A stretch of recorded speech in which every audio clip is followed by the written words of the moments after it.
Hi, this is Tom from Infinity Bricks. Just wanted to show you the Lego room at some time since I've moved down here, probably a couple of years now. So I've done quite a lot to it, and I just wanted to give you a very quick update and run because I'll be making some more changes soon. So just to give you a rough idea of the current layout, I've got my Lord of the Rings set here scattered around my desk. So I've got some of my favourite sets there. I have also my UCS builds here at the top. And I've got my buildable figures and a couple of additions there at the back. And I have the whole set of main cabinets here. So I've got my Death Star. Here I've got the Rebel fleet, so the Y-Wing, A-Wing, U-Wing and X-Wing. The Star Destroyer with a couple of mini builds, and the Ghostbusters Firehouse with the Palace Cinema, and some additional Lego figures there at the bottom.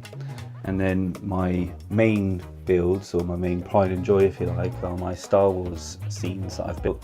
So here I've got Jabba's Palace, underneath that is the Rancor pit, so there's a whole interior there. The Sarlacc pit with the barge. I've got Mos Eisley and the UCS Sandcrawler there at the back. A load of figures there populating the scene. And if you lift up the dome, that's also got a fully built interior showing the canteen. So you've got the Han and Greedo scene in there, as well as an additional Greedo, and the barman and all that kind of thing. And then my most recent build was the restructuring of Cloud City. I couldn't fit it in this area here, it was just too big, so I had to modify it quite heavily. So I stacked it on top of each other. So down the bottom here you've got the Darth Vader and Luke scene, and you've got the Han Solo in carbonate, which is really hard to see. It still has its working functions, so that was the main idea, that I didn't want to lose that. So it still works where you pop him down and he comes back up in carbonate. I've also built a half roof here to sort of show that it's almost like a cross section. So I will do another video just basically showing that set and maybe some of these others as well. I've got the Hoth Echo base here, so there's a couple of bags ready for another snow speeder to be built.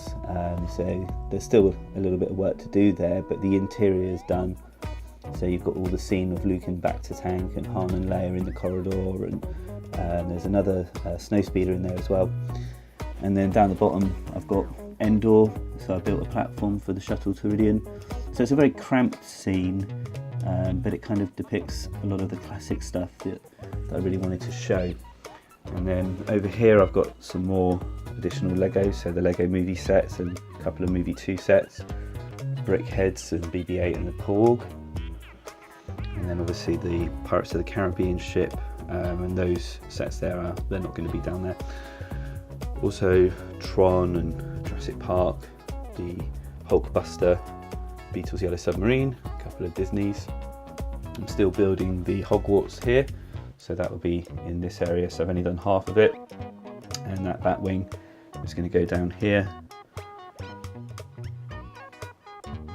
So that's just fully populated. It's the house party scene really, because I've taken the Justice League anniversary party set and just kind of made that into sort of a fun scene. All of this is just junk, so there's yet to, I think that's going to be the Disney castle down there when it comes to it. And then on this side I've got some more additional Harry Potter sets.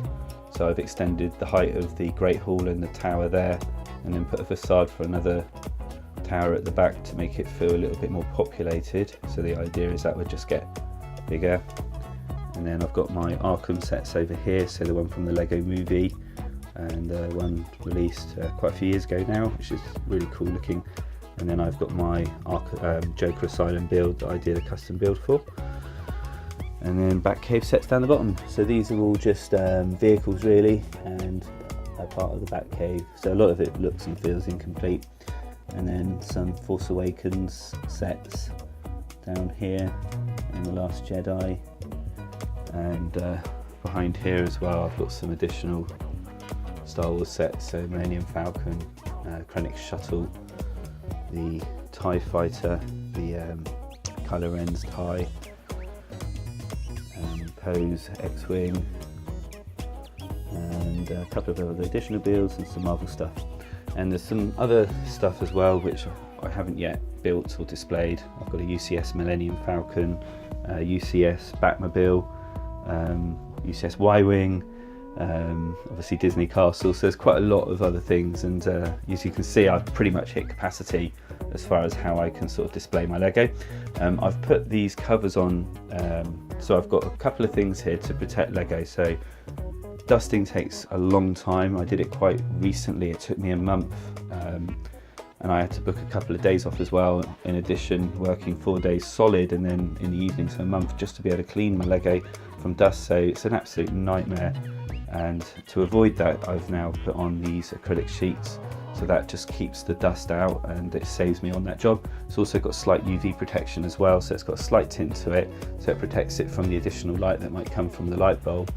And then because I've got these two big patio doors here, I've also put UV film on the glass just to block out 99% of UV light. And I've also got a blind that I've put in there behind the curtain to just take out some glare. And because in the morning most of the light casts over onto these shelves, that's why I've put these these are just curtain liners that roll up from the bottom, so it's got a little bit of wood, and they roll up and I stack them up here, so you've got them up here as well. So that's just there to add extra protection. So it's really keeping them away from harmful UV lights and protecting them from dust to maintain their value. So one of the reasons I like Lego, obviously I'm a bit of a geek, but I like the fact that it retains its value really well, especially if you look after it.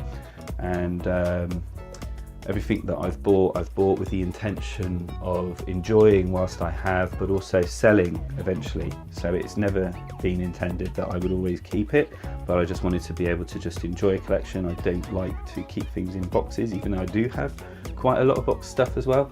So I do have quite a lot of things that have been bought just purely for investment and funding the hobby. But by keeping them protected as much as possible from dust and UV light, then from a buying perspective, hopefully if I can make that really clear, that will help keep its value and make the person that buys it feel good about what they're buying. So some of the things I'm going to be doing will involve me actually storing some Lego away, and in some cases actually selling it. Not all of it, but selling it. And the main reason for it is I've got a couple of guinea pigs that I want to be able to get into this space, and unfortunately I can't put them by the radiator here. That would look like an ideal spot. So they're probably going to be somewhere here. So I do need to change the layout quite a bit. And also I'm looking at getting a VR headset. So I've now gone from a Mac to a PC.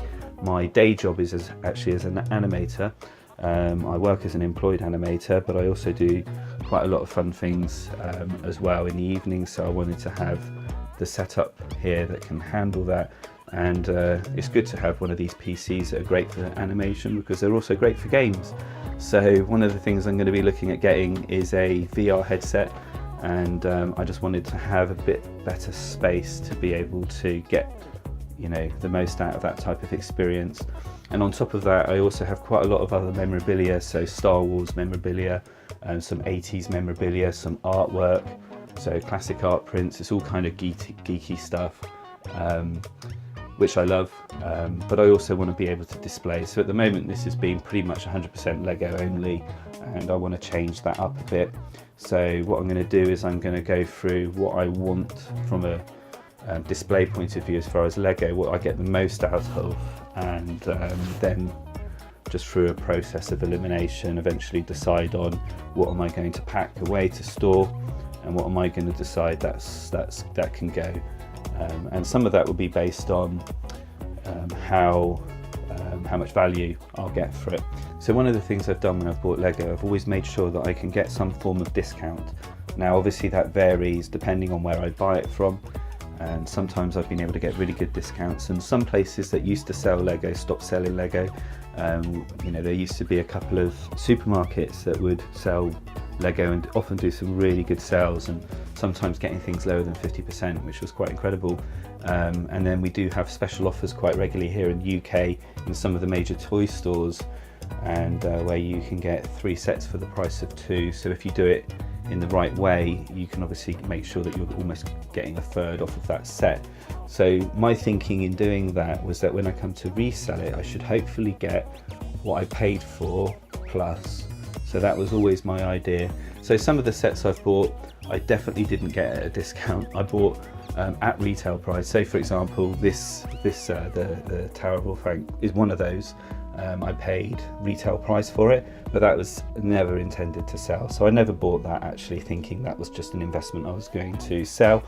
And the same was with the UCS Millennium Falcon. I actually paid full price for that when it came out, hence the, the card there you can see. But that was never bought with the intention that I would sell it, maybe many years into the future, but certainly not right on the early stages. So anything really that I bought with that in mind, I'm going to obviously be keeping it, but anything I bought where it's been intendedly bought cheaper with the idea of one day selling it, then that's exactly what I'm going to be doing.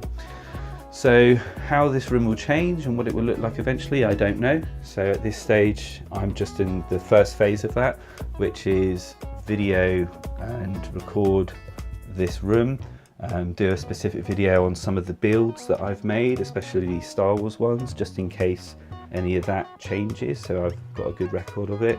And then from there I'll be going through my sets and analysing them, and then working out where I'm going to put everything and how I want to relay out my room. So just for now, this is what I thought I'd just give you a quick show of, and I hope you enjoy it. Thank you.